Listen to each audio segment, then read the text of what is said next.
Hola, buenos días. Yo soy la doctora Aranza. El día de hoy, mi persona, el doctor Rodrigo y la doctora Nancy Chávez, que también es cardióloga, cardioneumóloga y trabaja en parte de protocolos con nosotros, vamos a platicar un poquito con ustedes acerca de los protocolos que tenemos en este momento en actividad, y algunos de ellos también están todavía enrolando pacientes para que ustedes los conozcan y veamos si alguien pudiera llegar a ser candidato, los citemos y nos veamos en el cuarto piso o en el área de investigación para continuar viendo si alguien pudiera entrar a alguno de ellos. ¿Ok? Bueno, pues vamos a hablar primero un poquito sobre qué son los protocolos de investigación, en qué consisten, para que ustedes también conozcan pues bien de qué se tratan y a veces no nos quedemos con ciertas ideas mal fundamentadas. Bueno, primero que nada, para que ustedes sepan, ¿qué es un protocolo de investigación para un fármaco? Bueno, este va a ser un estudio que se va a llevar a cabo con cualquier sustancia, puede ser un medicamento específico, una vacuna, algún producto biológico, que necesitamos que la FDA, que es la Asociación de Drogas de Estados Unidos, americana, nos dé la aprobación para poder utilizarlo ya como un tratamiento activo, ¿no? Esto puede incluir un producto comercializado que se utilice en alguna otra forma, o sea, un medicamento que tal vez utilizábamos para algún otro tipo de enfermedad, pero que hayamos visto que en estudios de investigación nos ayude en otras enfermedades específicas, o un producto que se está probando, que está iniciando y que es nuevo y que apenas necesitamos que se dé la aprobación, ¿sale? En un protocolo de estudio y otros documentos, un nuevo fármaco de investigación, ustedes pueden encontrar que lo denominen como fármaco de estudio, producto experimental, fármaco experimental, nueva intervención o algún otro término de estos, porque también a veces cuando leen consentimientos informados, pues no queda muy claro esto, ¿sale? Estos protocolos de investigación siempre van a tener 4 fases, vamos a ir viendo una por una. La fase 1, en estos, los primeros estudios van a desarrollar un fármaco nuevo que se va a investigar para que se utilice en humanos, ¿sale? Suelen ser siempre realizados en pacientes sanos, que no tienen una enfermedad específica, ¿ok? Pueden realizarse en personas que padecen la enfermedad que el medicamento va a tratar, y generalmente van a involucrar entre 20 a 80 pacientes. Están diseñados para determinar la forma preliminar de la seguridad del medicamento en humanos, identificar efectos secundarios asociados al uso de este medicamento y definir rangos terapéuticas adecuadas y seguras para los pacientes. En la fase 2, generalmente se van a llevar a cabo en personas que ya sí o sí tienen la enfermedad, ¿ok? Que vamos a buscar tratar, o que tienen un alto riesgo de desarrollarla. Son más grandes que los fase 1 y generalmente no van a involucrar más de varios cientos de pacientes. Estos van a estar diseñados para evaluar la eficacia inicial del fármaco para tratar o prevenir la enfermedad o afección que estamos buscando, ¿sale? Determinar la dosis óptima del medicamento y determinar los efectos secundarios comunes que puedan ser a corto plazo principalmente, y los riesgos que podamos tener con el uso del medicamento. En la fase 3, bueno, esta se va a llevar a cabo después de que la evidencia preliminar del fase 1 y del fase 2 nos sugiera que el nuevo fármaco va a ser seguro y va a ser eficaz para tratar la enfermedad, ¿ok? En este tipo de estudios vamos a incluir varios cientos y miles de pacientes, y van a estar diseñados principalmente para recopilar información adicional sobre la seguridad y eficacia del medicamento, para evaluar si sus beneficios que estamos buscando son seguros para el paciente, para comparar entre otros tratamientos ya utilizados comúnmente para este tipo de enfermedad, o en algunas ocasiones comparar con un placebo, o sea, no medicamento, ¿sale? Y estos estudios generalmente van a ver que van a ser de forma ciega, o sea, el paciente y generalmente el investigador no vamos a saber si el paciente tiene medicamento o placebo, ¿ok? Van a evaluar la interacción con otros tratamientos que puedan usarse al mismo tiempo que el nuevo fármaco en investigación, y van a determinar la indicación para la cual se etiquetará el medicamento, si se aprueba su comercialización, así como cualquier otra limitación que pudiera tener este medicamento y que deba de estar en el empaquetado y en los instructivos de los medicamentos. Y la fase 4, bueno, esta fase es cuando ya el medicamento se ha aprobado para su comercialización y el tratamiento de la enfermedad y van a estar diseñados principalmente para continuar la prueba del medicamento o el tratamiento recopilando información que nos ayude a ver la seguridad a corto plazo del medicamento, ¿ok? Vamos a recopilar también información sobre el efecto del fármaco y el tratamiento en diversas poblaciones y recopilar información sobre efectos secundarios asociados al uso ya prolongado de este medicamento, ¿ok? Ahora, vamos a platicarles un poquito de cuáles son los medicamentos y más bien protocolos que tenemos en este momento en el centro. Buenos días. Es un gusto otra vez estar con ustedes. Me da mucho gusto ver caras conocidas. Yo soy el doctor Rodrigo Sebaldúa y lo primero que me gustaría preguntarles para que esto se hiciera más didáctico es ¿quién de ustedes ha participado en un protocolo de investigación para hipertensión pulmonar? Román, claro que sí. Okay. ¿Y el resto de ustedes, quién alguna vez les han sugerido participar en un protocolo? Okay. O sea, como pueden ver, a pesar de que hay varios protocolos abiertos, puede ser un tanto complejo, de que inicia una idea de un medicamento nuevo, unas nuevas vías, a que llevamos o podemos incluirnos en un protocolo, porque más allá de ver muchos estudios, muchas fases, intervienen muchas cosas, como algunos de ustedes ya lo saben, ¿no? Intervienen algunas cuestiones de regulación en COFEPRIS, algunas regulaciones dentro de cada hospital, cada protocolo pasa a un comité de ética y de investigación en cada hospital y esos procesos son distintos. A veces nos preguntan por qué hay un protocolo en un hospital y en otro no, porque hay hospitales donde tienen un poco más apertura a algunos protocolos de investigación que a otros y también hay procesos individuales en cada hospital. Entonces, a grosso modo vamos a platicarles algunos de los protocolos de investigación que están activos actualmente en el instituto. ¿Okay? Esto no significa que estos protocolos estén en otros institutos. Nosotros presentamos la información que tenemos aquí y también la información que sabemos de otros centros que están con protocolos de investigación abiertos. Entonces, lo primero es recordar lo que les decía la doctora Aranza, es que tenemos 4 fases, estudios de investigación en 4 fases. Cada una de estas fases puede llevar varios años. Entonces, desde que se desarrolla una nueva molécula para el tratamiento de la hipertensión pulmonar a que es aprobada, pueden pasar más de 10 o 15 años. Entonces, estos procesos son tardados, ¿de acuerdo? Ahora van a ver en las diapositivas estudios fase 2, fase 3, casi todos los que tenemos son fase 3, estudios que ya se han probado, ya se ha probado la seguridad y la eficacia del medicamento y son estudios que se están haciendo, como les comentaba la doctora Aranza, con un mayor volumen de pacientes, ¿no? Para ver algunos parámetros como eficacia, seguridad a largo plazo, pero eso no significa que es un medicamento que se está probando por primera vez. ¿De acuerdo? Uno de los primeros estudios que les comento es el estudio ROR. Es un estudio fase 3. Cuando decimos aleatorizado y doble ciego, significa que se asigna, una vez que se hace un screening o se decide que un paciente va a ingresar a un protocolo, se aleatoriza arbitrariamente de forma que ni el médico ni el patrocinador sepa qué le va a tocar, ya sea terapia combinada o monoterapia, terapia o placebo, eso significa que es aleatorizado, y doble ciego significa esto, que no sabemos en qué brazo va a tocar. ¿De acuerdo? Cuando decimos que es placebo controlado, muchos de ustedes ya lo saben, nos referimos a que se compara, ¿no?, con una sustancia que no tiene ningún medicamento. ¿De acuerdo? Y el objetivo de este medicamento es evaluar la eficacia y seguridad de Ralinepag. Muchos de ustedes que nos visitan o que vienen continuamente a las reuniones cada mes saben que tenemos 3 vías de fármacos.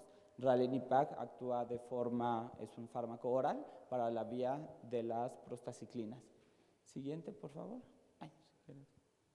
El objetivo de este estudio es evaluar el impacto en la mortalidad, admisión hospitalaria, requerimiento o que se tenga que adicionar fármacos, mejoría en clase funcional, en la prueba de caminata y en algunos biomarcadores cardíacos. Como van a ver más adelante, los objetivos y los desenlaces de los fármacos varían. Hace 20 años ¿ok? Los metas primarias de estos estudios eran un porcentaje de mejoría en la prueba de caminata de 6 minutos. Con el tiempo, los desenlaces de estos protocolos han cambiado. Ahora vemos compuestos de que no se requiera más medicamento, que no se haya ingresos por falla cardíaca, que no se tenga que sumar terapia o enrolar una lista de trasplante o septostomía. Ya los desenlaces son cada vez más específicos y más atractivos, más allá de la distancia caminada. Entonces ahora empezamos a incluir el riesgo de rehospitalización, muerte, ¿okay? Y que se tenga que adicionar alguna terapia. ¿Okay? Como pueden observar, los criterios de inclusión los vamos a mencionar solo a grosso modo. Estos estudios, la mayor parte de los que les presentaremos son para HAP, eso significa hipertensión pulmonar grupo 1. Para los que todavía no están tan familiarizados o empiezan a familiarizarse, es el tipo de hipertensión arterial pulmonar idiopático que se asocia a enfermedades de tejido conectivo como esclerosis sistémica, lupus, enfermedades congénitas, ¿de acuerdo? Es el grupo 1 de hipertensión pulmonar. ¿Okay? Y bueno, lo primero y una de las cosas más importantes que deben saber es que para entrar a un protocolo, ustedes deben, lo primero es firmar un consentimiento informado. El consentimiento informado, para ese de los que ya han firmado, un documento inmenso, con muchas, por ahí dirían, letras chiquitas, ¿de acuerdo? Pero la idea es que ustedes se familiaricen con estos protocolos o con estos procesos que llevamos a cabo, ¿de acuerdo? Y estos consentimientos informados que ustedes tengan oportunidad de revisarlos y que, ya sea en una visita o en múltiples visitas, aclaremos todas las dudas, ¿de acuerdo? Entonces, otra de las cosas que necesitamos para que ingresen a estos protocolos, particularmente a es que el tratamiento para la hipertensión pulmonar sea estable. O sea, si están cambiando los fármacos que ya tienen en los últimos meses, no es posible entrar a un protocolo porque los patrocinadores nos piden al menos en la mayoría de los estudios 3 meses de terapia estable y en algunos de ellos 1 mes sin ajuste del tratamiento con diuréticos. ¿Okay? Estos son algunos de los criterios más importantes. ¿Me ayudas? ¿Okay? Y también hay varios criterios de exclusión. Más allá que esto sea una clase y que les vayamos presentando un montón de criterios que entendemos que es complejo para ustedes, pueden observar que la mayoría de los protocolos, como este es el caso, nos incluyen, ¿no?, comorbilidades.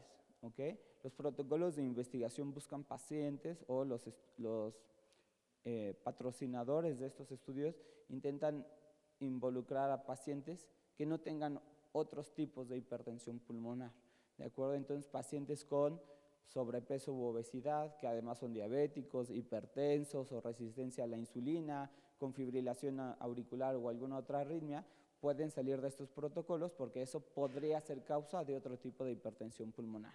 Otros tipos de exclusión o criterios de exclusión son problemas pulmonares como EPOC, si han escuchado de esta enfermedad, problemas pulmonares asociados al tabaquismo, exposición a sustancias o algunas otras. Básicamente los criterios de exclusión lo que nos dice es todas estas situaciones nos excluyen de entrar a este protocolo.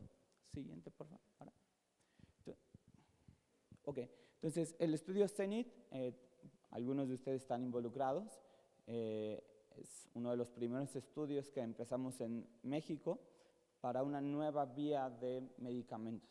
Al final les comparto unas diapositivas de nuevas vías de medicamentos para hipertensión pulmonar. El estudio CENIT incluye el fármaco sotatercept, probablemente algunos de ustedes ya lo hayan escuchado, y básicamente es un estudio fase 3, o sea, ya en las últimas fases del tratamiento, aleatorizado, doble ciego, se controla con placebo, y el objetivo es ver la eficacia y seguridad de este fármaco, sotatercept, en pacientes con hipertensión arterial pulmonar de clase 3 o 4. Cuando ustedes ven aquí clase funcional, nos referimos a la capacidad para caminar, subir escaleras, hacer sus actividades, ¿de acuerdo? O qué tanta falta de aire o fatiga hay, ¿no? Como pueden observar, a diferencia de otros estudios, este nos incluye pacientes que están en clase funcional 3 o 4. No incluye pacientes que caminan más, ¿okay? Pacientes con muy buena caminata, muy buena capacidad para hacer sus actividades, son excluidos de este protocolo. Entonces, el objetivo de este fármaco es evaluar la eficacia de sotatercept en el seguimiento a 24 semanas. Cuando hablamos que es un seguimiento a 24 semanas, no significa que 24 semanas cierra el protocolo y nada, ¿no? Más bien el desenlace del estudio es evaluar algunas cuestiones, ¿no? Mejoría en el cateterismo, mejoría en la prueba de caminata, disminución de las cifras de BNP, que es un marcador de congestión cardíaca, ¿okay? Pero después de esas semanas el estudio sigue para vigilar eventos adversos y tolerancia al medicamento. Entonces, el objetivo de este estudio es evaluar básicamente, ¿no?, que no haya empeoramiento clínico, que no haya necesidad de enrolarse en una lista de trasplante pulmonar o sumar terapia, que no haya necesidad de hacer una septostomía auricular, ¿okay? Y como pueden ver, algunos otros desenlaces: caminata, clase funcional, o sea, la capacidad para subir escaleras, mejoría en la falta de aire o fatiga, ¿de acuerdo? Y también algunos parámetros o variables que medimos por el eco. Ya los estudios de investigación, cada vez empezamos a ver más la evaluación por el ultrasonido, que nos habla de la mejoría en la función del corazón, ¿no?, del ventrículo derecho. Entonces, nuevamente, vean los criterios de inclusión. A diferencia de otros estudios, aquí únicamente haremos hincapié en las diferencias en los estudios para no confundirnos entre tantos criterios. Clase funcional 3-4, ¿okay?, con un cateterismo diagnóstico, y este estudio nos incluye una escala de Reville. Los que han escuchado cuando estratificamos o cuando hacemos un semáforo de verde, amarillo y rojo, pues estas escalas nos hablan de que del riesgo de que la enfermedad avance y progrese. Entonces, en el caso de este fármaco y este protocolo, ¿no?, necesitamos un Reville o una escala de riesgo que sea al menos intermedio. O sea, si hay muy buena caminata, marcadores de congestión del corazón completamente normales, estos se excluyen del protocolo. Y otra de las cosas importantes para mencionar es que durante todas estas fases de los estudios, ¿no?, debemos tener anticoncepción. ¿Okay? Al menos se recomiendan 2 métodos anticonceptivos para evitar embarazos, porque muchos de estos medicamentos pueden tener efectos indeseables en un embarazo. Siguiente. Criterios de exclusión, un montón, no los voy a agobiar, ¿de acuerdo? La idea es que vean y se los ponemos para que ustedes vean que cuando nosotros intentamos que entre un paciente a un protocolo, probablemente ya pasaron semanas donde nosotros hemos estado revisando que no cumplan un montón de criterios. El decir arbitrariamente califica o no califica, cuando nos llegan a preguntar, es bastante complejo, porque como pueden observar, tenemos un montón de criterios que debemos evaluar antes de incluir a un paciente a un protocolo. Siguiente. Bueno, vamos a hablar ahora de otro protocolo que tenemos actualmente, que se llama IMPACT. Este protocolo utiliza un medicamento que también no es muy conocido para ustedes aún, se llama imatinib, y también utiliza una vía nueva de tratamiento que buscamos ver qué tanto nos va a ayudar. Hasta ahora parece ser que es una muy buena vía. Entonces, al final vamos a platicarles un poquito más sobre esto. Este es un estudio fase 2B, como les decía el doctor Rodrigo, casi todos van a observar que son 2 o 3. Generalmente de hecho no tenemos ninguno que sea menor a estos. Va a ser un aleatorizado doble ciego, como ya explicamos, con placebo controlado, y lo que busca es la dosis óptima del tratamiento. O sea, quiere decir que el paciente tiene posibilidad de tener al menos 3 vías de dosis del tratamiento y un placebo, y con eso nos va a ayudar a saber cuál es la mejor dosis para los pacientes una vez que el tratamiento ya salga de forma comercial. ¿Ok? La forma de utilizarlo es mediante un polvo seco inhalado. No sé si alguno de ustedes alguna vez hayan utilizado tratamiento para asma, para EPOC. Son inhaladores, en este caso así es la presentación de este medicamento, y de algunos otros ya irán viendo. Y bueno, lo que buscamos aquí es ver la eficacia, la seguridad y la tolerancia del imatinib inhalado, que es el fármaco que les platicamos. Está enfocado para pacientes con HAP, grupo 1, que es lo que ya les explicaba Rodrigo. Bueno, en este estudio lo que buscamos ver es la mejoría por medio de la hemodinámica del cateterismo cardíaco derecho, que muchos de ustedes ya han tenido alguno o han visto que siempre, generalmente, cuando están en protocolos, les tenemos que hacer cateterismos de forma ciertamente regular. Algunos nos lo pide como tal el protocolo y también nosotros tenemos que evaluar cómo les va yendo con el tratamiento a los pacientes y por eso nos gusta hacer cateterismos idealmente cada 3 meses. A veces la situación de nuestro piso que se llena un poquito pues nos lo impide un poco, pero eso es importante que lo sepan, que muchos protocolos van a pedirles que se realice un nuevo cateterismo, ¿no? A pesar de que ya tengan uno diagnóstico, en muchos de ellos vamos a tener que repetir el estudio 1, 2 o hasta más veces, dependiendo de las especificaciones de cada uno de los estudios, ¿ok? Buscamos también, observar las otras mejorías, que ya platicábamos un poco de ellas con ustedes, la caminata, que nos va a traducir qué tanta clase funcional y qué tanta tolerancia al ejercicio tienen en su vida diaria, el BNP, que es el marcador que les platicaba Rodrigo. También vamos a evaluar con la escala de Reveal cómo va el paciente y también buscamos ver que haya cambios en la función de su corazón mediante el ecocardiograma. Los criterios de inclusión, pues si se fijan, realmente son muy parecidos a los que hemos estado presentando hasta ahora. Únicamente algo que nos pide un poquito de esto, bueno, es que sean pacientes que tengan terapia combinada, o sea, que tengan al menos 2 fármacos utilizando, ¿ok? Y realmente lo demás, pues, es lo que ya conocen, ¿no? Se tiene que realizar en muchos de ellos nuevos estudios, o sea, si ya les hicieron alguna vez una espirometría, vamos a tener que repetirla. En algunos nos piden también repetir el cateterismo derecho después de cierto tiempo de haberse realizado el diagnóstico. Y en este, por ejemplo, nos piden que la saturación sí sea mayor a 90, ya sea que requieran el oxígeno suplementario o tal vez no, pero también nos hace mucha especificación en esta, y si se fijan, en este protocolo la caminata va de muy, muy bajito a una buena caminata, ¿no? Algunos otros sí nos piden que sean caminatas con mejor clase funcional, en este se busca ver a los pacientes que están un poquito más deteriorados. En cuanto a criterios de exclusión, bueno, tenemos muchísimos, estos es sobre todo para que ustedes vean.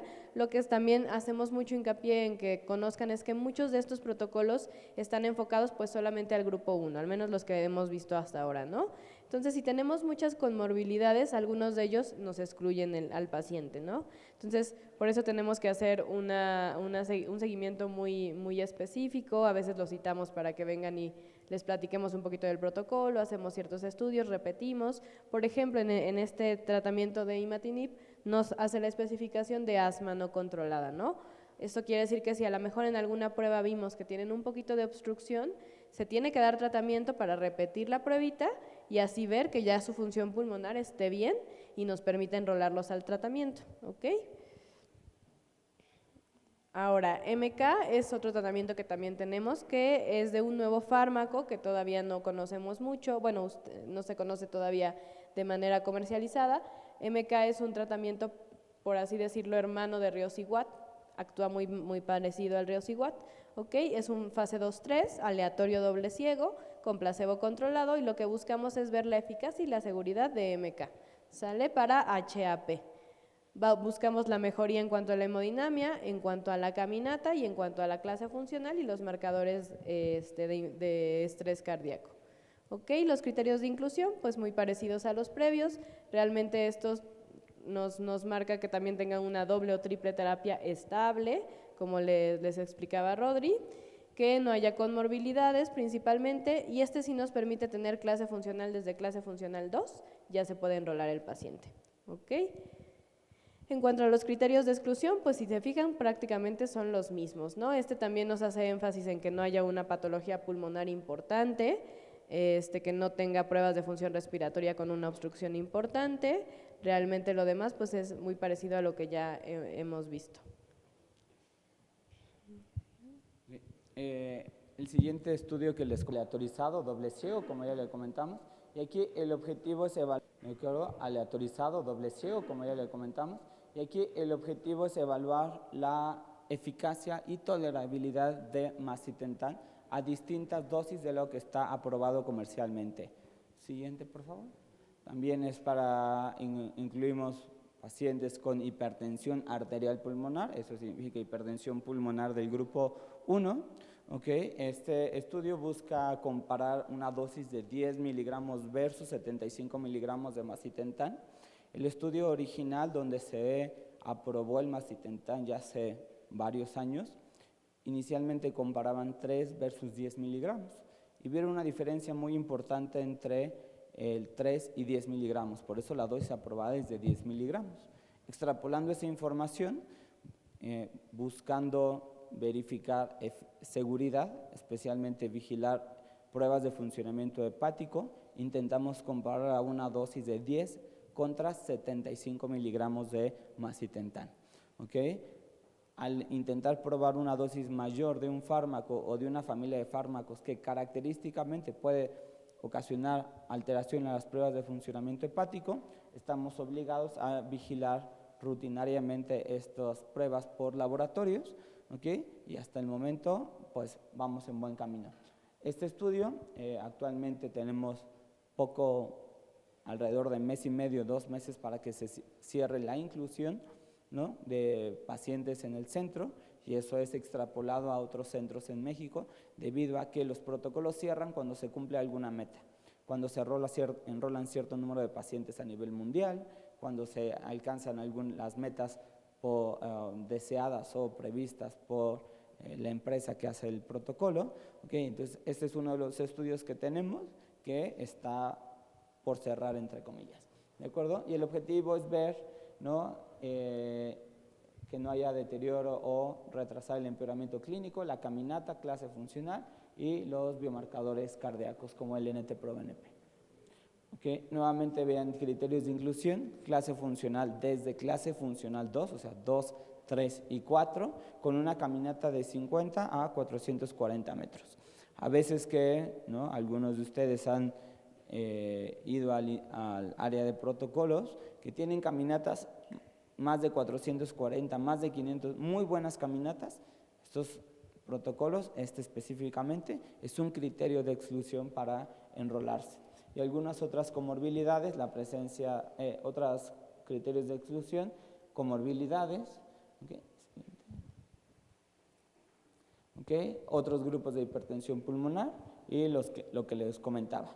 ¿De acuerdo? Alteraciones en las pruebas de funcionamiento hepático. Entonces, parte de nuestra tarea y algo que debemos hacer de la mano con ustedes es, hay varios protocolos, tenemos que buscar el mejor perfil de seguridad de cada fármaco para cada uno de ustedes. Por ejemplo, si históricamente sabemos que ha habido algo de congestión hepática que no está completamente resuelta por la hipertensión pulmonar, o han tenido alteraciones fluctuantes de las pruebas de funcionamiento hepático, probablemente este no sea el mejor protocolo para enrolarse. Sin embargo, si esas pruebas de funcionamiento hepático están normales, podemos incluirlos y vigilarla de cerca. Otro de los estudios, ya nos faltan pocos, Insmed es un fármaco fase 2, a diferencia de muchos de los que los platicábamos previamente. Este está un pasito atrás, ¿ok? Es un estudio fase 2, no fase 3, ¿no?, donde buscamos comparar con placebo, de forma aleatorizada y doble ciego, la seguridad del treprostinil inhalado. Probablemente ustedes han escuchado del treprostinil. El treprostinil actúa en una de estas 3 vías típicas de la hipertensión pulmonar. Actualmente el medicamento se comercializa de forma intravenosa, ya sea por una bomba subcutánea o de forma sistémica intravenosa, por una bomba de infusión continua. También hay treprostinil oral y ahora se está comparando treprostinil inhalado. Este fármaco, muchos años de experiencia, sabemos que es un fármaco que funciona para hipertensión pulmonar y ahora estamos evaluando la vía de administración y ciertas dosis. Entonces, también es un seguimiento a 24 semanas para evaluar el efecto de treprostinil inhalado versus placebo y con el objetivo de ver empeoramiento clínico, retraso o mejoría en la caminata, clase funcional y nuevamente biomarcadores cardíacos. Los criterios de inclusión, igual clase funcional 2 y 3 de hipertensión arterial pulmonar, o sea, HAP, que es el grupo 1, con una caminata muy similar a algunos otros estudios, ¿okay? Y vean nuevamente varios criterios de exclusión.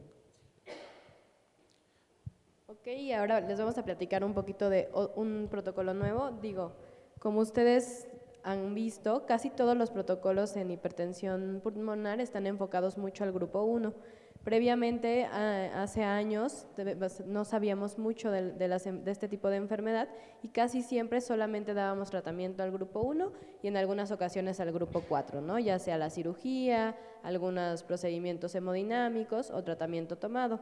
El grupo 2, el grupo 3, que son enfermedades secundarias a cuestiones más cardíacas y pulmonares específicas, estaban un poquito delegados porque habíamos visto que no les iba tan bien a los pacientes. Sin embargo, muchos de ellos tienen una alta mortalidad, por ejemplo el grupo 3. El grupo 3 es una hipertensión pulmonar secundaria a enfermedades pulmonares. Principalmente puede ser fibrosis pulmonar, enfermedad pulmonar obstructiva crónica y algunos otros tipos de enfermedades del sueño que nos causan que no se muevan muy bien los gases en nuestra sangre, ¿ok? Este protocolo está enfocado en pacientes con hipertensión pulmonar asociada a enfermedad pulmonar obstructiva crónica, ¿no? Entonces, si entre sus conocidos tienen algún paciente que sepan que tiene POC y que le cuesta mucho trabajo hacer sus actividades diarias, que lo ven que está muy fatigado, cansado, nos lo pueden mandar al instituto para que veamos si es candidato para incluso diagnosticar la enfermedad, porque muchos de ellos pues no tienen cateterismos por fuera, porque realmente antes no se buscaba hacer tanto porque no les íbamos a dar un fármaco específico, ¿no? Hemos visto en estos nuevos años que estos pacientes sí se benefician de algún tipo de tratamiento y que nos ayuda mucho a bajar la mortalidad en este tipo de pacientes. ¿Ok? Entonces, Insignia es el protocolo que estamos llevando a cabo, es un fase 2A, multicéntrico aleatorizado y controlado por placebo. Esto lo que busca es ver la tolerancia, seguridad y eficacia de MK inhalado. ¿Ok? También viene en presentación de polvo seco y está enfocado en pacientes con EPOC. Este es un estudio que va a evaluar aquí nos equivocamos, es MK inhalado, vamos a ver cómo se comporta contra placebo y principalmente enfocarnos en ver el retraso en el empeoramiento clínico, la mejora en la caminata, en la clase funcional y en los biomarcadores. ¿Cuáles son los criterios de inclusión? Pues aquí les llamará la atención que vean la edad. Bueno, el EPOC es una enfermedad que se presenta en pacientes de edad avanzada. Nunca vamos a tener un paciente con EPOC a los 15 años, es muy complejo de ver. Entonces, por eso pues nos dan especificaciones. Y la edad, si se fijan, se alarga, ¿no? ¿Por qué? Porque la población con EPOC es pacientes principalmente de la tercera edad, que eso nos permite enrolar pacientes de hasta 80 años, ¿ok?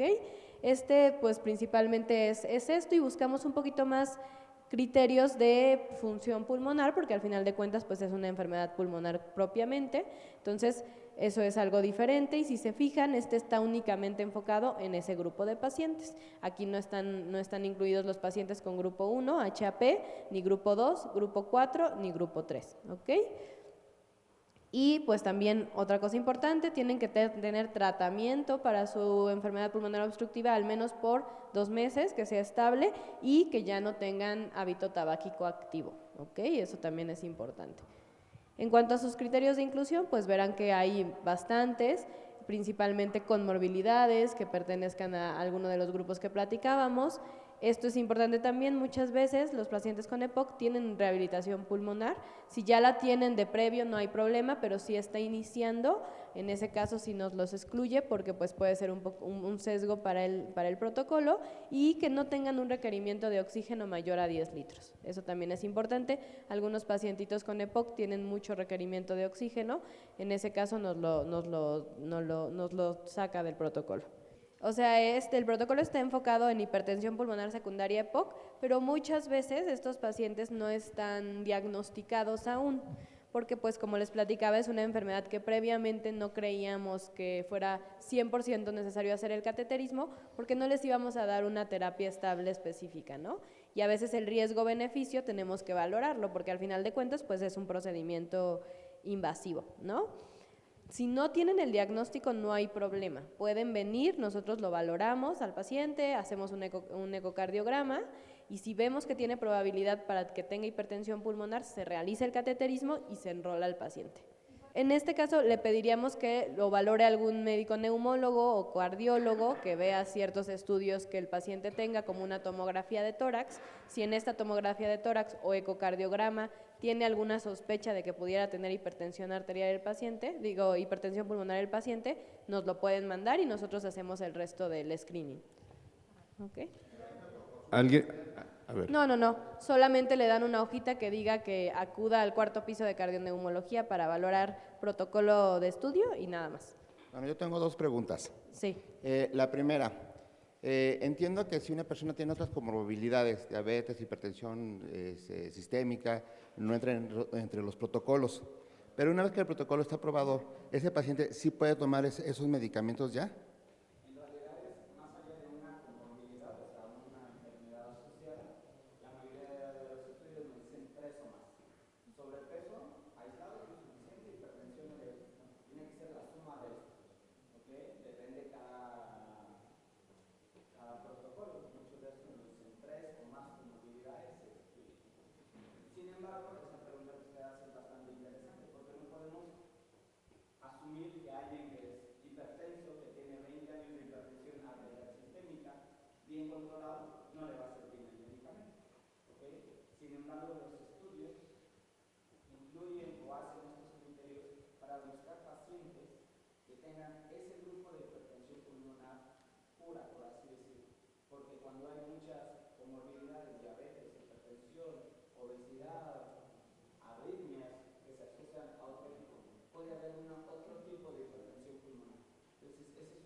Podría haber alguna otra causa de hipertensión pulmonar, pero eso no significa que una vez aprobado el medicamento no sea candidatos a tratamiento. Incluso actualmente las nuevas recomendaciones para el tratamiento de la hipertensión pulmonar hacen una diferencia al diagnóstico entre el paciente con comorbilidad y sin comorbilidad, ¿no? Realmente nosotros consideramos que tenemos que tratar la enfermedad de forma agresiva, ¿ok? Entonces, solo cuidar algunas cosas. Lo que llega a ocurrir es que si hay hipertensión arterial y los medicamentos que utilizamos tienden a bajar un poquito la presión, no es que no los pueda tomar, sino es que quitamos el antihipertensivo sistémico, o bajamos las dosis y lo vigilamos.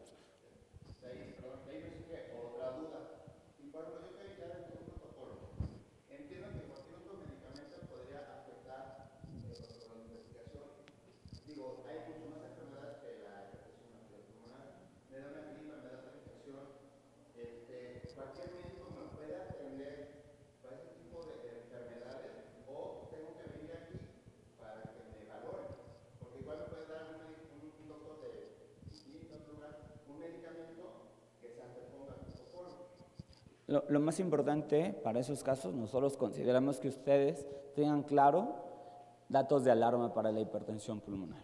Si hay dolor de cabeza que es leve, no tiene que venir o no sé dónde lo atiendan, aquí al centro o al centro donde lo atiendan para la hipertensión pulmonar, para que sus médicos le receten paracetamol, ¿de acuerdo? Pero sí tenemos que tener en mente datos de alarma. Si una gripa va más allá de una gripa, la saturación está un poquito baja, se acompaña de dolor en el pecho, que la tos sea persistente, ¿no? Hay que acudir a valoración, ¿ok? Sí, incluso se puede comunicar vía telefónica al centro donde lo vean para reportar eso. Nosotros, cuando hay un paciente que se enrola a un protocolo, todos los eventos que hay los tenemos que reportar. O sea, nuevas enfermedades, infecciones o algo, todo lo debemos reportar para ver si puede o no atribuirse a ese medicamento. Entonces es muy importante que si está en un protocolo, ¿no? Evidentemente hay cosas menores, ¿no? Pero nosotros lo debemos reportar. La idea es que tenga mucha comunicación con el centro, sea el instituto o algún otro centro, con los médicos que estén a cargo de los protocolos, ¿de acuerdo? Y eso toma mayor relevancia cuando hay anticoagulación, ¿de acuerdo? Pacientes que tienen acenocumarina, warfarina, este tipo de medicamentos, ahí sí cualquier o muchos medicamentos pueden interactuar o modificar la dosis del anticoagulante. ¿Okay? Más allá que me alteren el medicamento del protocolo, hay que pensar, ¿no?, en algunas otras situaciones. Y lo que sí jamás deben de hacer ustedes como pacientes es que algún médico externo haga algún ajuste en el tratamiento del protocolo, ¿no? O sea, que le digan, no se lo tome 1 o 2 días. Eso sí no se debe de realizar, ¿no? Si tiene algún síntoma que, por así decirlo, sea leve, que no ponga en riesgo su vida, puede ir a algún médico sin problema y después comentarlo con el médico que está a cargo del protocolo para que vea si hay que hacer algún ajuste en el tratamiento que le dejaron o que tenga que venir al centro, ¿no? Pero generalmente cosas menores como una gripa, dolor de cabeza, incluso dolor estomacal y demás, no es necesario que vengan hasta acá, pero sí hay que comentarlo con su médico de protocolo. Y su dosis o su tratamiento establecido de protocolo, ese sí, no cambiarlo, a menos que alguien del protocolo te diga que debe de hacer algún ajuste. ¿Sale? Muy bien. Y bueno, solo para terminar, el último protocolo que tenemos ahorita en el centro es un protocolo CADEN, se llama, es un protocolo que vamos a estudiar sotatercept para hipertensión pulmonar grupo 2, o sea, cardiopatía izquierda. Como les comentaba la doctora Aranza, realmente ahora hay mucha nueva o mucho más información, hay evidencia reciente que nos sugiere que en algunos pacientes, ya sea por problemas pulmonares o cardíacos del lado izquierdo, que puede haber un beneficio con estos medicamentos. Yo les comentaba que tenemos este fármaco estudiado para hipertensión arterial pulmonar. La semana pasada, ya antepasada, en Estados Unidos ya se hizo oficial, ¿no?, la aprobación del medicamento de sotatercept para el tratamiento de la hipertensión pulmonar, y ahora vamos a empezarlo a estudiar para otros tipos de hipertensión pulmonar. Este medicamento, 2 dosis contra placebo, y como les comentaba la doctora Aranza, cuando ven así 3-1, ¿okay?, significa que hay 66% de probabilidad de que toque el medicamento y únicamente 1 de cada 3 pacientes recibirían placebo, con un seguimiento inicial a 24 semanas y un seguimiento en un tercer cateterismo del diagnóstico de 48 semanas. La siguiente, por favor. Entonces, para terminar y ya pasar a más preguntas que seguro habrán, lo primero que queremos que se queden es que actualmente para la hipertensión pulmonar, hasta hace muy poco tiempo teníamos 3 vías de medicamentos. ¿Okay? La hipertensión arterial pulmonar es una enfermedad compleja, donde se involucran múltiples vías, ¿no?, por lo que las arterias de los pulmones se afectan. Actualmente estamos trabajando combatiendo la vasoconstricción, eso significa estamos dando medicamentos que mejoran el flujo, ¿no?, que ocasionen que el flujo de la sangre aumente para mejorar los síntomas y la función del corazón del lado derecho. O sea, actualmente tenemos en esa única vía 3 vías, ¿no? Ustedes ya se los han platicado varias veces, pero una vía de prostaciclina, óxido nítrico y endotelina. Siguiente, por favor. ¿Okay? Esas son nuestras 3 vías típicas.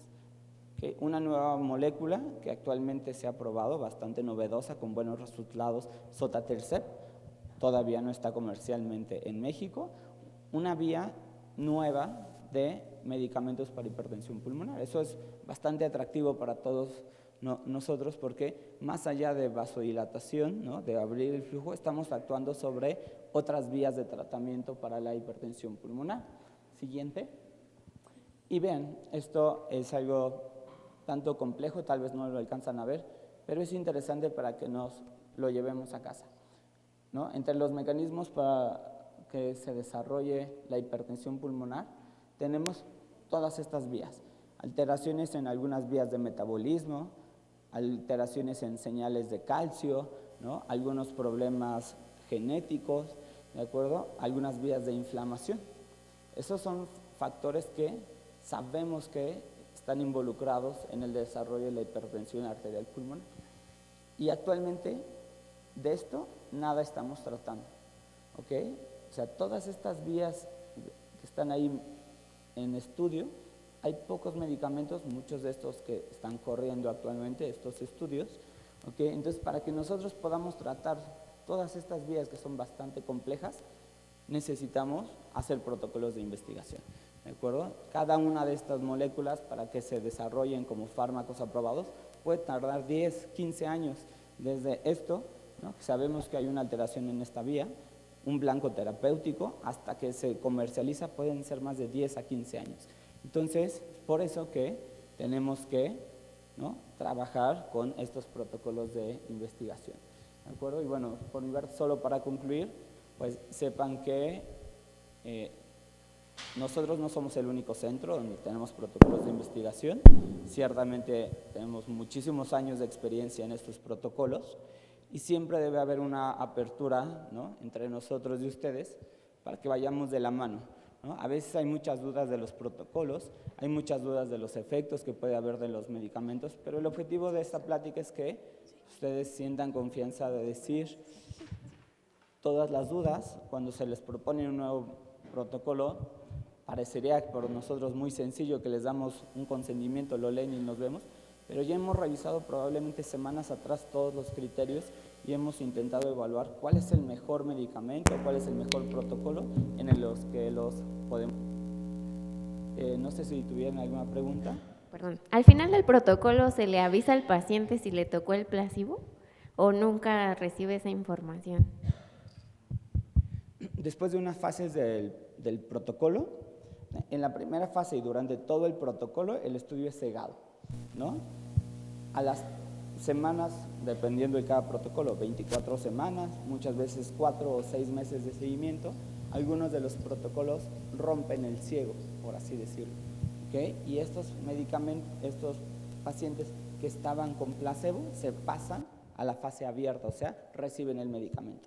Esto lo digo en general porque cada protocolo tiene sus particularidades y en ese entonces, o cuando hay un deterioro clínico, cuando hay una hospitalización por más congestión, hinchazón en las piernas, o hay que sumar terapia, el investigador principal puede pedir que se rompa el ciego, ¿ok?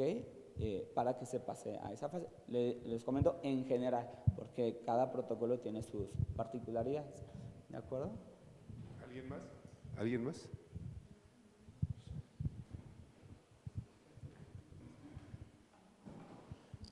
Hola, buenos días. Mi pregunta es saber, nosotros tenemos una hija que está dentro de un protocolo. Al finalizar el protocolo, ¿qué sucede? ¿Se le sigue, sabemos que el medicamento ya funcionó, el medicamento se le sigue otorgando al paciente o qué sucede ahí? También cada protocolo tiene sus lineamientos en relación al seguimiento, pero la mayor parte de los protocolos que presentamos, cuando el protocolo es aprobado, o sea, resulta favorable, se sigue dando el medicamento. El tiempo es el que es complejo, porque tampoco no todos los estudios nos dicen. Al menos en el centro, tal vez algunos de ustedes ya han estado en protocolos hace 10 años, siguen recibiendo durante 10 años esos medicamentos, ¿ok? Durante varios años se sigue dando el medicamento, aunque cada protocolo tiene claro por cuánto tiempo. Honestamente, no en todos los casos lo sabemos. Pues, o sea, sabemos que se va a seguir dando. A veces cuando ya hay regulación de que se comercializa el medicamento, ¿no? Podría haber una regulación de eso, pero hasta el momento la mayor parte de los protocolos siguen dando el medicamento, ¿de acuerdo? Una vez que se aprueba. Distinto, ¿no?, los pacientes que están en un protocolo, que el medicamento parece ser favorable, pero por efectos adversos, ni siquiera aquí, en otros centros, se reportó un evento en otro país que cierra el protocolo, en ese caso definitivamente no se da el medicamento. Buenos días. Yo soy paciente operado de endarterectomía bilateral. El año pasado me estoy atendiendo, bueno, me atienden aquí y en el ISSSTE pues llevan el control. En estudios de sangre se me detectó que han aumentado un poquito los glóbulos rojos. Me recomendaba la doctora del ISSSTE hacerme un estudio para detectar EPOC, pero ella ahí en el ISSSTE no lo hacen, entonces no me puede dar una receta para podérmelo hacer por fuera. Para el medicamento que ustedes estaban hablando, el penúltimo, ¿necesitaría yo para poder entrar al protocolo tener ese estudio para saber si tengo realmente EPOC o qué situación se presenta? ¿O ustedes podrían...?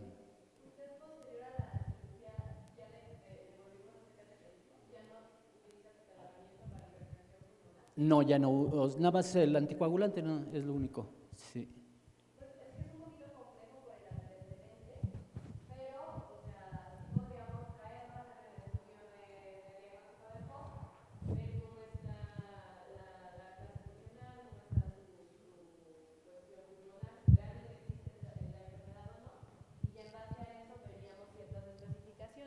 Porque como les explicaba, muchas veces si tenemos hipertensión pulmonar del grupo 4, que es tromboembólica crónica, no se excluye del protocolo de hipertensión pulmonar grupo 3. Sería individualizarlo un poquito y con eso ya decidir. ¿Usted fumó? No. ¿Tiene exposición a humo de leña? ¿Perdón? ¿Exposición a humo de la leña, carbones? No. Entonces es muy poco probable que tenga EPOC. El EPOC es una enfermedad que se asocia a exposición principalmente de tabaco, de humo de leña o algunos otros tóxicos, pero si no tenemos ninguna de estas exposiciones, no, es muy poco probable que exista la enfermedad. El hecho de que los glóbulos rojos aumenten no necesariamente traduce que sea EPOC. Pueden ser también enfermedades del sueño, por ejemplo, o algo más en ese sentido. ¿Usted viene a consultas con nosotros? Ah, ok. Sí, yo más bien le recomendaría que en el ISSSTE lo manden también a neumología para que hagan más estudios acerca de todo esto para ver por qué está teniendo esa elevación de glóbulos rojos. De hecho, la doctora es neumóloga, está atendiendo en el ISSSTE, pero no puede hacer el estudio, no me acuerdo cómo se llama, pero Ok. no lo hacen ahí en el ISSSTE. Ok. Pues sí, sería cuestión que se acerque con nosotros, hagamos algunos estudios de ver si es candidato o no y con eso decidimos. ¿Sale? Muy bien. Hola, yo soy Blanca Becerril, tengo hipertensión pulmonar severa, ¿no? Ese fue el diagnóstico que me dieron. Yo durante más de 35 años tengo una enfermedad reumatológica, que es la esclerodermia, y aparte tengo Sjögren, y había sido muy controlada, ¿no? Hace más de 3 años empecé con algunos problemas y me hicieron el cateterismo en nutrición y me dijeron que tenía esa enfermedad. Me empezaron a dar el macitentan. Yo me sentía realmente muy cansada, sumamente cansada, muy débil, me sentía realmente mal y con el macitentan yo me di cuenta de que empecé a mejorar considerablemente. En el Seguro Social no me dan el macitentan por diversas causas, ¿no? Hablan del presupuesto, hablan de que tiene que ser autorizado por otros departamentos y demás, entonces no lo están dando. Mi pregunta es, yo que soy una persona que tiene un problema reumatológico, ¿sí? De hace muchísimos años, crónico, ¿pudiera entrar a un protocolo? Sí, claro. Por ejemplo, tú, Blanca, puedes enrolarte a un ISUS, que está por cerrar. Entonces, lo único que tenemos que tener es terapia estable por 3 meses y con eso valoramos el resto de tus pruebas que ya tienes, el cateterismo que ya tienes previo, etcétera. Probablemente tengamos que realizarte nuevos estudios, por ejemplo, de función pulmonar, ecocardiograma, estudios de sangre, y con eso decidir si puedes enrolarte al protocolo, pero sí, la mayoría, bueno, no la mayoría, pero varios que tenemos ahorita, sí aceptan pacientes con enfermedad de tejido conectivo. Entonces, claro. En el caso de la esclerosis sistémica es complejo, ¿ok? Porque es una enfermedad que ciertamente suele dar hipertensión pulmonar del grupo 1. Pero cuando hay estas enfermedades de tejido conectivo o autoinmunes mixtas, o que se sobreponen, Sjögren, por ejemplo, Sjögren tiende a ocasionar hipertensión pulmonar por daño en el tejido del pulmón. Entonces, en ese caso hay que estar muy seguros que, uno, las pruebas de función respiratoria son normales, ¿okay? La espirometría es normal. Y 2, estar completamente seguros que no hay coágulos en las arterias del pulmón, porque esclerosis sistémica es compleja, porque es como una gran imitadora de varios tipos de hipertensión pulmonar puede dar. Entonces hay que estar muy seguros para enrolarla a un protocolo. Como le decía la doctora Aranza, efectivamente Unisys es un protocolo que está abierto, ¿no? En el caso de ser HAP o hipertensión pulmonar grupo 1, podría entrar a uno de estos protocolos. ¿Okay?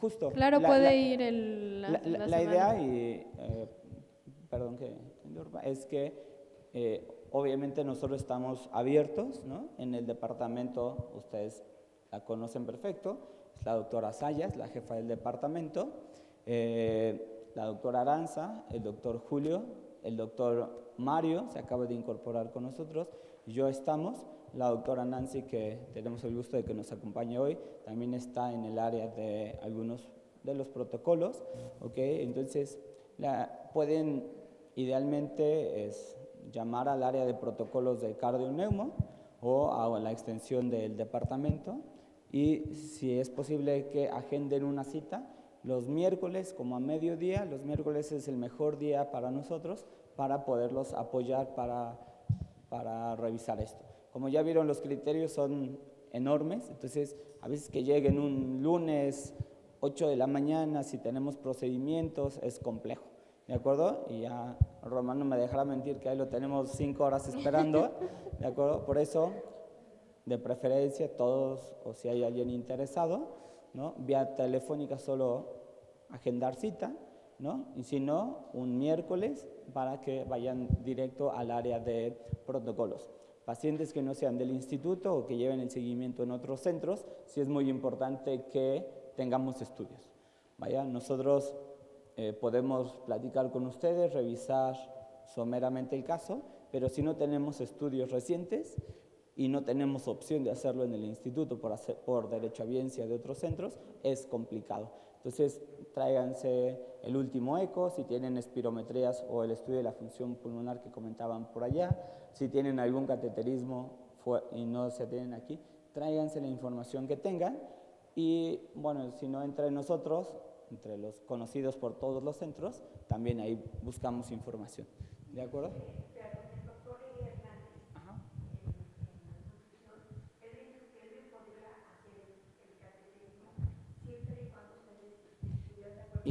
Idealmente, bueno, no idealmente, si vamos a pensar que le incluiríamos en un protocolo de investigación, o ese es el camino, los estudios a partir de ahora para incluirla, los hacemos nosotros, ¿ok? Justo para que no pase que se nos falte un dato, ha pasado, ¿no? Que se hace un cateterismo, digo, en nutrición no tenemos nunca ese problema, pero algún dato o que se pasen las fechas, ¿no? De que se hace el cateterismo, tenemos un tiempo para enrolarla al protocolo. Entonces, si por algo pasa tiempo, no la podemos incluir, ¿no? Es un cateterismo que se hizo y no nos va a servir. Entonces, mejor hacerlo en el instituto. ¿Alguna otra pregunta?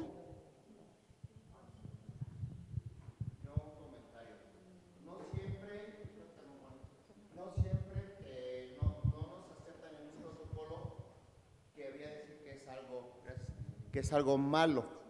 Les comparto rápido, hace mes y medio vine a consulta externa a cardio-neumo y me mandaron urgencias, presentó una obstrucción, parece que es crónico,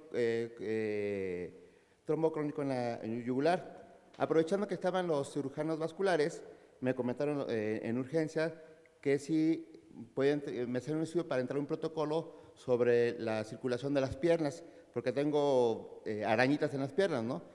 Y me estuvieron, bueno, aparte de que me revisaron, me estuvieron viendo y me tomaron la presión, la temperatura, me hicieron ¿cómo se llama? Un ultrasonido en las piernas y al final me dijeron que es muy buena mi circulación en las piernas, ¿no? Digo, soy diabético, ¿no? Es muy buena la circulación. Entonces, no siempre que no entramos a un protocolo quiere decir que sea algo malo, ¿no? Quiere decir que, bueno, no soy candidato, pero hay otras opciones también, ¿no? Justo, ¿no? A veces no califican un protocolo porque están muy bien, ¿no? Entonces, vaya, el mensaje es que los protocolos nos sirven bastante, ¿no? Son muy atractivos, pero también Para que una molécula se lance al mercado, el patrocinador o la farmacéutica tiene que asegurar que incluye exclusivamente pacientes con las características que ellos buscan.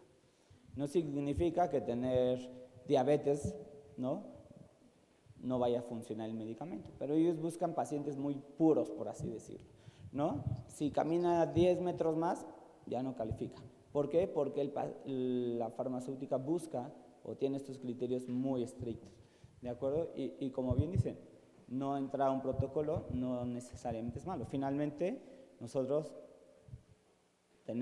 sabemos cómo tratar la enfermedad y tenemos opciones, ¿de acuerdo? Hace tal vez 20 años que no había opción de fármacos, ¿no? No había muchos otros caminos, ¿de acuerdo? Ahora los protocolos nos suman mucho, pero no es el único camino, como bien dice. Tenemos preguntas de las personas que nos siguen en las redes sociales. Entonces vamos a hacer algunas para contestarlas y ahorita continuamos. Gracias. Doctores, pregunta Guadalupe García si tener una hija con síndrome de Down es criterio de inclusión o exclusión para alguno de los protocolos.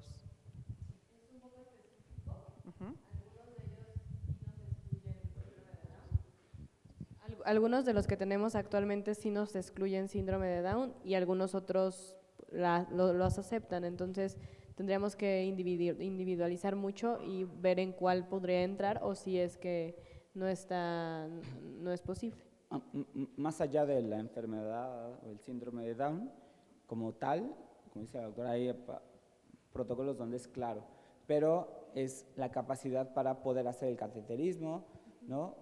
Que ella, siendo la paciente, pueda firmar un consentimiento o los familiares, la capacidad para hacer la caminata. Entonces, en esos casos es un tanto complejo o sea, hay que individualizarlo, ¿de acuerdo?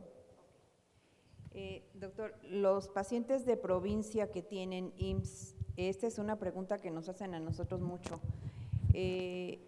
Obviamente por la falta de acceso a medicamentos en el IMSS siempre buscan, y es la mejor opción quizá para muchos, un protocolo, pero toda la investigación, o sea, primero, pueden ingresar teniendo derechohabiencia al IMSS y segundo, ¿no les limita a continuar el IMSS estar perteneciendo a un protocolo acá? No, el tener IMSS o ISSSTE no es una contraindicación para participar en un protocolo.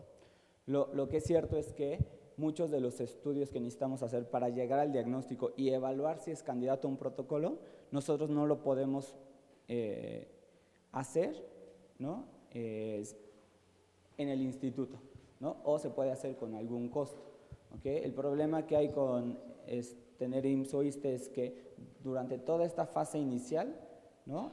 El protocolo no cubre, o la mayoría de los protocolos no cubren el costear el abordaje de estudio. Una vez que el paciente firma consentimiento, el ingreso para el cateterismo, el ingreso para un ecocardiograma o los estudios que se tengan que hacer, el protocolo absorbe el gasto, pero una vez que el paciente ya esté en camino para entrar. María Soto nos dice que ella es tratada en el INER y cómo hace para cambiar de instituto, de estar allá a trasladarse para acá, para cardiología. ¿Es tratada por hipertensión pulmonar? Pues realmente sería un poco complejo, o sea, sería solamente que la manden a la consulta externa y veamos si la empezamos a ver, porque realmente como los dos son Secretaría de Salud, no es como que tenga que renunciar a su servicio, ¿no? Tendría que iniciarse en este lado. Yo les sugeriría que igual saque cita y venga a valoración, porque probablemente si es paciente del INER, puede ser hipertensión pulmonar por un problema meramente pulmonar, ¿no? Y en ese caso, el INER es excelente, ¿no? Para llevar el seguimiento. Nada más que a lo mejor pida que le manden a la preconsulta para que la valoremos y ya si consideramos que si es candidata que la veamos en cardio-neumo, la pasamos a que veamos aquí. Doctor, Janet dice que si tiene fibromialgia, hipotiroidismo, azúcar, hipertensión pulmonar y HAP, ¿qué tipo de protocolo les sirve porque en el IMSS no hay ni macitentan ni riociguat, o sea, es casi la misma pregunta anterior. Actualmente, ninguno. Okay, actualmente, Janet Deming, por comorbilidad, no entra a estos protocolos, a muchos de estos protocolos. Digo, ahí es un poco ir de la mano, ¿no? Si hay diabetes, presión alta y sobrepeso, pues a la presión alta y la diabetes, esos diagnósticos no los podemos cambiar, pero intentar trabajar en los que sí podamos. Por ejemplo, si alguien no tiene varias comorbilidades y por eso no entra, tal vez bajando de peso, quitemos una de ellas, probablemente sea candidato. ¿Okay? Pero actualmente casi todos los protocolos lo excluyen por comorbilidad. Ok, por lo pronto son los que tenemos. Seguimos insistiendo con los pacientes de que en los institutos no hay tratamiento. Lamentablemente, y lo hemos dicho, son cosas que se sale de la mano tanto del instituto como de nosotros como asociación. Hacemos un poco de gestión. No sabemos realmente si es un problema temporal o va a ser de aquí a que termine el sexenio. Esperemos que no. Pero bueno, eso es un tema de otro tipo de solución en otra plática. Teníamos dos preguntas, ¿no? Ahorita le pido. Bueno, la pregunta y la inquietud que tenemos es que si alguien está invitado a algún protocolo y lo excluyen, no entra, es porque está bien. Aquí la pregunta, bueno, medio alcancé a escuchar. La pregunta es, Román está en 2, está invitado para el tercero. Dice que si eso es que está muy mal. Lo primero es que, bueno, la única causa de excluirse de un protocolo no es que estén bien, ¿de acuerdo? Es una de las causas, ¿ok? Entonces, como ven esto, cuadritos que les poníamos de los criterios de exclusión, hay muchas causas por las que no pueden entrar a un protocolo. En el caso particular, ¿de acuerdo? Hay protocolos en estudio, ¿no? Tal vez hace 5 años estuviste en un protocolo y sigues tomando ese medicamento, ¿no? Y ahora estamos intentando sumar otro medicamento. Ese estudio en el que participaste hace 5 o 10 años, o lo que sea el caso, ¿okay? Hoy ya no lo consideramos un protocolo, porque ya es un medicamento que se aprobó, la dosis es clara y lo han tolerado. Y ahora buscamos sumar medicamento. ¿Okay? Sumar medicamento, yo y nosotros consideramos que es bueno. Aún sea comparado, si las cosas van bien, se compara con placebo, es bueno. ¿Por qué? Y era la intención de ponerle esta última diapositiva, porque nos falta mucho que conocer, muchas vías de tratamiento. Entonces hay que ser lo más agresivos posible, ¿no? Si nos quedamos esperando a ver cómo va con el paso de los años, a la larga, ¿no?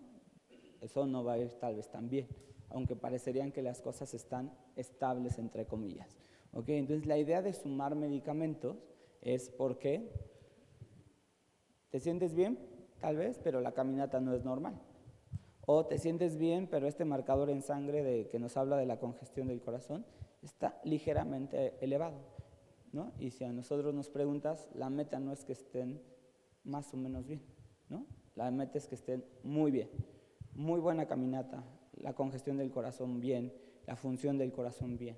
Entonces es por eso que a veces nosotros sugerimos apretar el medicamento o apretar los medicamentos, no porque las cosas vayan mal, sino porque queremos que estés muy bien, ¿ok?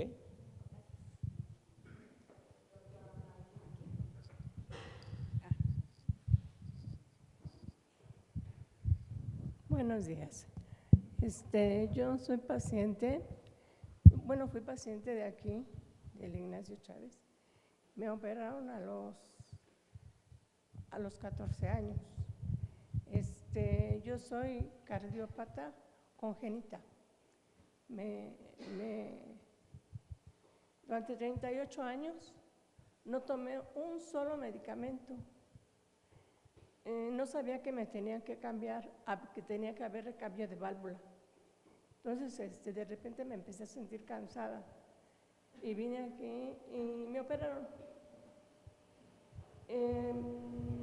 Terminando, duré 7 días que no pude despertar. en coma inducido. A partir de ahí, de que me operaron a los 38 años después, me volvieron a hacer ese recambio, me hicieron ese recambio, y aparte de eso, la otra válvula me estaba fallando, entonces fueron 2 válvulas. De ahí empecé así como a sentirme más cansada. Yo no tenía conocimiento de que había una enfermedad que se llamaba hipertensión. Eso, bueno, se me terminó, pues, económicamente me quedé en ceros. Y una persona me ayudó a entrar al Seguro Social. Me dijeron que tenía, ahí en el Seguro Social me dijeron que tenía hipertensión. Lo que pasa que yo, desde que me operaron hasta ahorita, estoy viviendo con dolor, día y noche, no duermo, tengo que tomar pastillas para dormir. Se me ha desatado lo del hígado. Ahorita tengo anemia, he tenido sangrados digestivos, el año antepasado me hicieron dos transfusiones. El año pasado me hicieron 4 transfusiones por fuera. Entonces, no, la verdad no sé qué hacer.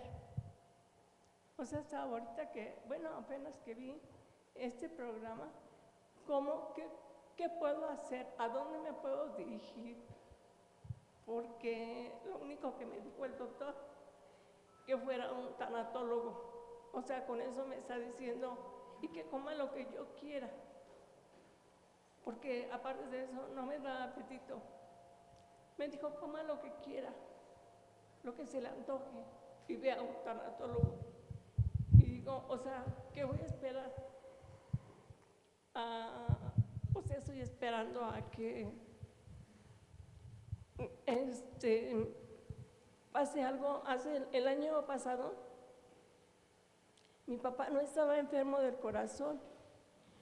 El año pasado me tocó, él vivía con terror, que me pasara algo.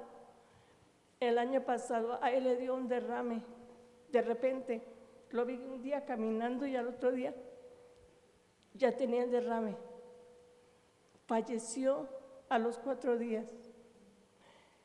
Entonces yo, o sea, me dolió mucho verlo así, porque la que esperaba, que no quiero pasar por eso. O sea, yo pensé que yo era la que iba a pasar por eso. Yo no sé si le tengo más miedo a la vida, miedo a la muerte, no sé. Ahorita mi cabeza es un caos, no sé qué hacer. Me toca mi cita hasta mayo. Lo que me van a hacer, ya sé que me van a hacer el trombotest y me va a decir el doctor que mi corazón sigue creciendo. Y aparte me dijeron que tenía cirrosis. Me dijo un doctor que no puedo tener cirrosis porque me tienen que hacer una endoscopía. No me la pueden hacer porque según traigo las válvulas, pueden lastimar y puedo tener sangrado. He tenido de repente de mi anticoagulante, yo manejo 3.2 o 3. De mi anticoagulante a veces me baja 1, a veces me sube a 7, o sea, no soy estable. ¿Qué hago?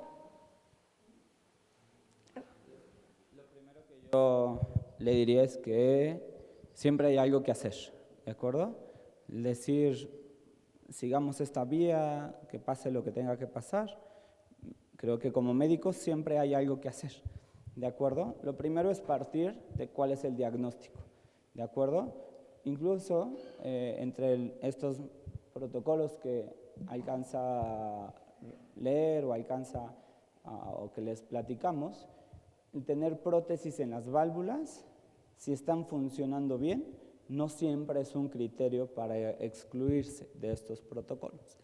Lo primero es saber dónde estamos parados. Particularmente yo creo que tiene que saber cuál es el diagnóstico de la enfermedad congénita, ¿de acuerdo? Y cuál es el estado de las válvulas. Porque hay enfermedades congénitas que ciertamente, ¿no?, se tienen que cambiar válvulas, ¿no?, y a la larga pueden desarrollar hipertensión pulmonar, pero eso no significa que no haya nada que hacer. Si las válvulas están funcionando bien, ¿no?, eso es excelente. Hay que ver por qué se está congestionando el hígado. Si es por la hipertensión pulmonar, vaya, hay que tratarla, ¿de acuerdo? Entonces, es bueno que usted pida un resumen, ¿de acuerdo? Como les decíamos, nosotros ciertamente estamos abiertos a intentar apoyarlos, ¿no? Hacer estudios de extensión teniendo derecho a audiencia para nosotros es muy complejo, pero ciertamente sí podemos ver si llegar a calificar un protocolo. Probablemente no, ¿ok? Pero hay que ver hacia dónde partir y hacia dónde la podemos, si el problema es la hipertensión pulmonar, canalizar entre los conocidos que tenemos en las distintas instituciones.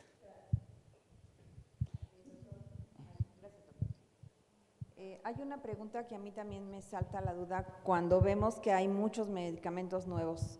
Ninguno es mejor que el otro, o estos nuevos no quiere decir que los van supliendo a los que se están quedando, porque Cristina Torres nos dice que si existe algo mejor que el macitentan. Yo tengo mi opinión, pero me gustaría saber la de ustedes. Es una muy buena pregunta y creo que casi todos se la han hecho alguna vez, ¿no? Lo primero es que cuando nosotros damos o se dan las recomendaciones para qué medicamento administrar, partimos de estudios. Para que nosotros podamos decir, este es el medicamento que consideramos que es mejor para usted, tenemos que partir de estos estudios. Evidentemente, como ya hace un momento preguntaban, pues no todos los pacientes o no todas las personas encajan en estos estudios. Entonces la información no siempre es extrapolable, ¿de acuerdo? Hay estudios por cómo es diseñado, ¿ok? Algunos estudios que evalúan hospitalización, algunos caminata, algunos cateterismo. Los desenlaces no son los mismos, ¿ok? Y hay otros estudios que se comparan con placebo y algunos se hacen como switch de tratamiento, o sea, se cambia un medicamento por otro. Y eso nos da un nivel de evidencia, una recomendación distinta para darlos. Ciertamente no hay un medicamento que sea mejor. ¿Por qué no hay un medicamento que sea mejor? Porque nadie ha dicho voy a comparar macitentan con bosentan. No se ha hecho, ¿no? Extrapolando información tenemos datos o pensamos en algunas cosas, ¿de acuerdo? Pero no hay un medicamento mejor que otro. Hay medicamentos que son mejor en una enfermedad de hipertensión pulmonar que otros. Bosentan es un medicamento excelente, ¿no? Es el medicamento en muchas cardiopatías congénitas no corregidas, ¿no? Para tromboembolia pulmonar, Riociguat, ¿ok? Sildenafil puede ser un muy buen medicamento dentro de los escenarios. Entonces, decir que uno es mejor que otro, no. ¿Por qué? Porque no hay estudios que lo comparen, ¿de acuerdo? Hay distintos tipos de hipertensión pulmonar y en cada tipo hay que pensar, ¿no?, el mejor medicamento y aterrizado a ustedes. Alguien me podría decir, este medicamento es muy bueno, pues sí, pero si ocasiona que la presión baje mucho y sus presiones son bajitas, tal vez no sea el mejor medicamento, ¿de acuerdo? Entonces tenemos que individualizar, ¿sí? Bueno, yo tenía bueno, doctor, ¿cuál es el trámite para ingresar a algún protocolo? ¿Cómo hacemos para colaborar en darle cita? No sé cómo sea la mecánica. Lo que les pediríamos es, bueno, está una página de Facebook del Instituto, Cardioneumología INC, ¿no? Entonces ahí pueden mandarnos un mensaje, ¿ok? Es más sencillo que llamen al instituto, al departamento de cardioneumo, extensiones, si quieren anotar, 24406, 24403 es la de la secretaria del departamento,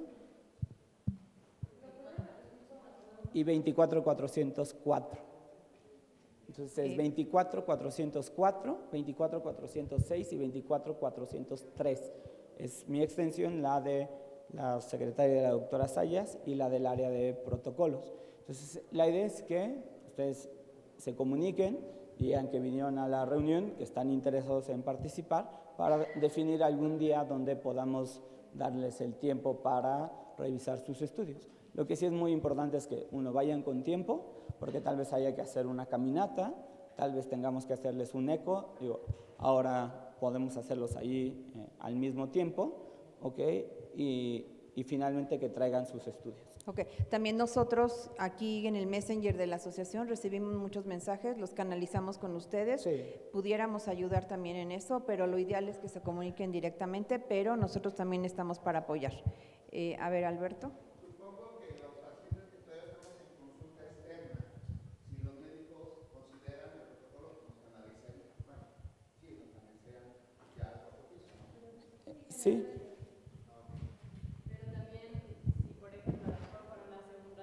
Consulta y ahorita viendo lo que les presentamos creen que pudieran entrar alguno de ellos, pues regálennos una llamada y ya agendaríamos cuando puedan ir a checar todo el expediente y demás. Bueno, espero no haya otra pregunta. Ahora viene la parte práctica. Voy para allá. Bueno, hay una parte práctica, hay un testimonio de 2 pacientes que literalmente salvaron la vida en un protocolo, así que nos vamos a tardar unos minutitos más todavía en eso. Así que le llevo el micrófono. Buenas tardes. Una pregunta. A mí me acaban de diagnosticar hace un par de meses hipertensión pulmonar. Tengo trombofilia y me habían dicho primero que incluí en el grupo 3, pero ahora me dijeron que igual puede estar también en el grupo 4. Entonces en el IMSS soy derechohabiente y ahí como que no son muy claros. Me lo diagnosticaron por medio de del ultrasonido que hacen se me fue ahorita el nombre. Un eco. Ecocardiograma, exactamente, y me hicieron un holter y una placa de tórax. Y ahí fue donde me dijeron que era una paciente con hipertensión pulmonar, me dieron el Sildenafil y tomo Xarelto. Pero no sé si con este padecimiento de trombofilia puede ingresar en algún protocolo. Lo primero es confirmar el diagnóstico. Exacto, es lo que… ¿Okay? El diagnóstico, ya Sí. muchos de ustedes saben, de hipertensión pulmonar es por un cateterismo. Esa parte no lo han hecho. Incluso en manos expertas, un ecocardiograma, ¿no? Yo hago ecos y en manos expertas nunca confirmamos el diagnóstico. O sea, hay pacientes que se nos van. Y lo otro es, una vez que se confirma, ver por qué es la hipertensión pulmonar. Para ver si hay trombofilia, eso apoya a que sea por coágulos en las arterias del pulmón, aunque no es necesariamente la causa. Entonces, para eso hay que ver estudios de función pulmonar, ¿okay? Una espirometría, que ya comentaba la doctora Aranza, una tomografía, ¿no? Nos sirve para ver el tejido del pulmón, y además un estudio para descartar coágulos en las arterias del pulmón. La tomografía se puede poner medio de contraste, que de elección sería un gamagrama, ¿no? Entonces, ese sería el paso a seguir, ¿de acuerdo? Saber si califica o no depende del diagnóstico. O sea, hoy no lo sabemos, no lo excluye. Tener una trombofilia no lo excluye de un protocolo, pero si la causa es tromboembolia pulmonar, actualmente no tenemos ningún protocolo para tromboembolia pulmonar. Pues sí, principalmente como le decía el doctor Rodrigo, lo primero que nada que deberíamos de hacer es confirmar el diagnóstico con un cateterismo cardíaco derecho para que entonces sí ya podamos partir de ahí y ver qué es lo que lo está ocasionando. Previamente pues podrían hacerle el resto de estudios de función pulmonar, estudios de imagen, con eso también nos ayudaría a darnos una idea y ver cómo sería la mejor forma de hacer el cateterismo. Pero sí, yo creo que lo ideal sería un poquito más de estudios más allá de solamente el ecocardiograma y el holter y la radiografía.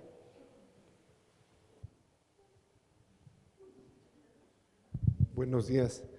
Yo creo que hay más pacientes que han estado en protocolos y que tienen más tiempo. Yo empecé, a mí me detectaron la hipertensión pulmonar en el 2010 y me iban a operar en el Instituto Nacional de Cardiología. Mientras solicitábamos otra opinión, el doctor Kim de la Universidad de San Diego estaba haciendo un protocolo y me pidió que me pusiera en contacto con el doctor Tomás Pulido para que me incluyera en un estudio que estaba haciendo una farmacéutica. Estaban probando lo que ahora conocemos como Riociguat, y entonces me incluyeron en el protocolo. Y la verdad uno empieza a sentir el cambio, así como lo decía ahorita Cincy, desde que empieza a tomar el medicamento. Pero estar en un protocolo significa ser muy responsable, porque si no tomamos los medicamentos como nos dicen, si no le hacemos caso a los médicos en las indicaciones que nos dan, si no somos disciplinados, echamos a perder el protocolo. Y el protocolo de lo que se trata es de probar los medicamentos para ver qué efecto causan en las personas y si son aptos para que salgan al mercado. Entonces, el protocolo, yo estuve aproximadamente 2 años y medio, 3 años en el protocolo. Después se acabó el protocolo y entonces uno empieza a decir, ¿y ahora qué voy a hacer?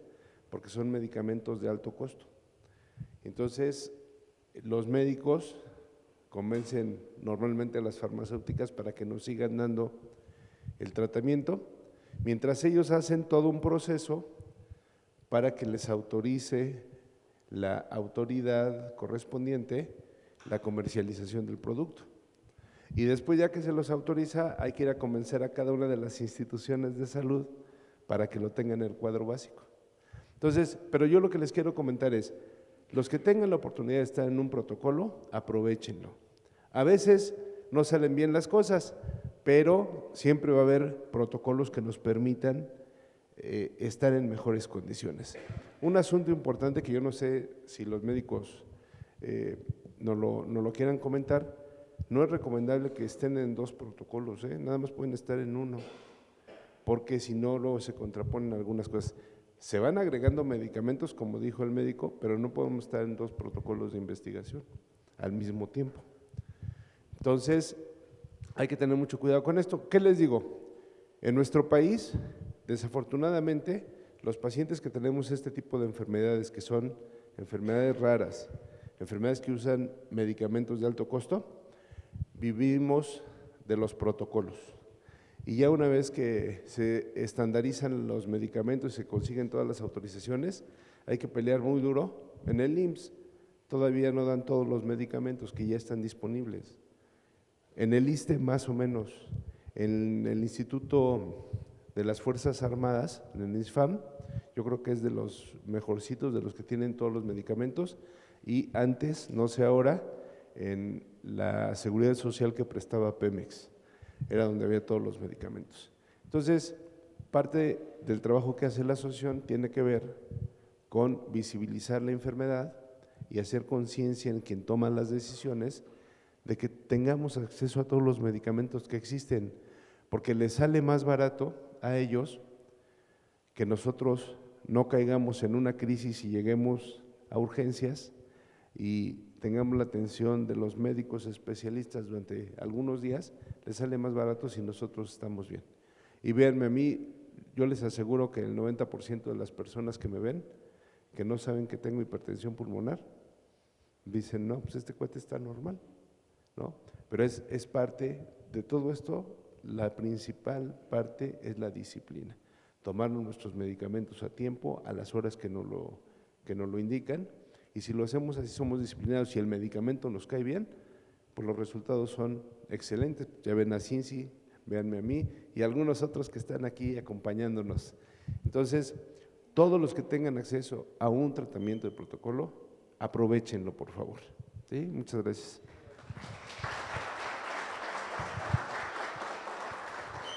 Bueno, hoy nos da mucho gusto tener el aula más llena que de costumbre, pero si las personas de provincia estuvieran aquí, pues tuviéramos la casa llena. Nada más para agradecer la presencia a Cristina y a Nancy de Nuevo León, a Yelma del Estado de México, a Jos Ortiz de Veracruz, Alejandra Martínez Escobar, no me queda muy claro si es de Tabasco o de Veracruz, gracias, a Aldo Ordaz de Campeche, a Rocío Ramírez Rubio de Chihuahua, a Mayra León de Hidalgo, a Berenice Moreno de Tijuana, lo mismo a Marisela Figueroa, a Pollito Mares del Estado de México, que no está tan lejos si pudiera venir, a Esperanza Flores de Jiutepec, Morelos, a Mari Soto de Michoacán, a Dulce Angulo de Mexicali, a Natalia Margarita también de Tijuana, a Saraí Mena de Guerrero, a María Isabel Cano de Puebla, a José Codorniz de Querétaro y a Paulina Vallejo de Morelia. Muchas gracias por el seguimiento. Gracias a todos. Y les quiero compartir que nos encontramos con la noticia en Facebook que desde el jueves o el viernes pues llegamos ya a los 5,000 seguidores, cosa que es muy buena para nosotros. Gracias a todos por seguirnos, gracias a todos a los que nos siguen, que no están presentes, digo, son 5,000 personas que no sabemos quiénes son, pero les damos las gracias y pues nuevamente aquí nos vemos. La cinta que les dimos la sesión pasada, por favor tráiganla porque tienen que ir acumulando sus sesiones y ya van a ver en noviembre, pues no sabemos cuál será la recompensa, pero seguramente algo habrá. Así que muchas gracias. Ahora les damos su segunda insignia. Va a ser un protocolo, así que mil gracias. Nada más los anuncios parroquiales que les hacemos cada semana. Este mes es el mes del Día del Niño. Entonces, normalmente en abril lo que hacemos es los niños que tienen hipertensión pulmonar, los invitamos a una charla, pero también a los adultos, ¿no? Y va a estar la doctora Laura Camacho. Vamos a hacer una sesión para la hipertensión pulmonar en los niños. Pero también el 5 de mayo, ¿qué se conmemora? No, además de la batalla de Puebla. El Día Nacional de la Lucha contra la hipertensión pulmonar. Lo digo nacional porque es internacional, pero en México, acuérdense que logramos que fuera el 5 de mayo el Día Nacional. Incluso se iluminan los monumentos de color morado y los edificios públicos. Entonces tenemos 2 tareas para este mes y yo quiero agradecerles a los doctores que nos acompañaron hoy y darles un fuerte aplauso, porque miren, los distraemos su domingo. ¿La foto?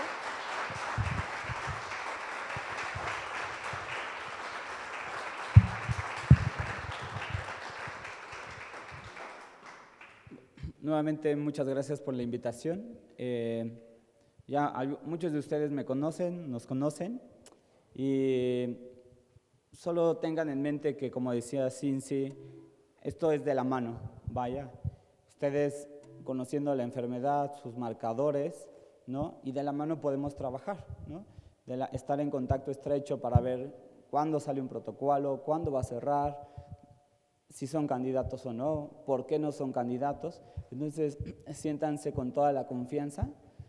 A veces el trabajo en el instituto es demasiado, por eso les pedimos que hagámonos un tiempo, ¿no? Con algunas citas programadas para que platiquemos de cada caso en particular y siéntanse con la confianza de sacar todas sus dudas. Creo que esta plática nos traerá muchas dudas, ¿no? Demasiada información, pero bueno, sobre la marcha vamos trabajando en eso. ¿Okay? Muchas gracias por la invitación.